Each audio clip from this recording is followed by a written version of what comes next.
nĩ mũcemanio ũrĩa ũrehete hamwe maabithaa honge itiganĩte cia ũgitĩri kuma kaunti ya Turkana. Matongoretio nĩ minista wa ũgitĩri wa thĩinĩ Kithure Kindiki. We have come to a conclusion that banditry and cattle rustling is organized crime, and we are going to dismantle the chain of banditry and cattle rustling from top to bottom. The financial, the spiritual leader, the gangs themselves, those who plan, those who execute, those who aid and abet the criminals to get away with people's livestock and people's property. Kindiki augĩte thirikari nĩ ĩrĩkĩtie gũtũma maabithaa kũigana mwena ũcio gũkũ akĩrutĩra mũkana mũrũrũ arĩa othe maragwetanio na ciĩko cia ũici wa mahiũ na njũragano. Hiyo biashara yao ya mauaji na uhalifu imefika kikomo.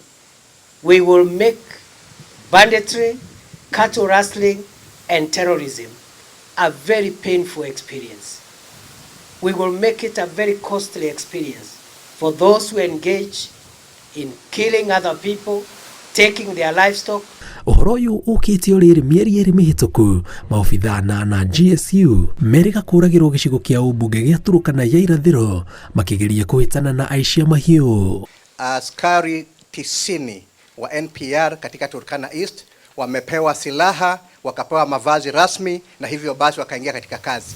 Mbali na hayo, tayari ninapozungumza na wewe tumekwisha wapata wengine 90 katika kila sub county, 90 kwa sub county 6 ambao majina yao tayari yamekwisha fikishwa na yako kwa Inspector General wa polisi ili waweze kufanyiwa udokozi, na hivi karibuni hicho kikundi cha watu 90 mara 6 pia wataweza kujumuishwa katika kikosi hiki cha NPR. We will finish them before they finish our people, and I'm not going to have a discussion around that, because we can't have a country where 60 years after independence certain parts of our country wananchi are suffering.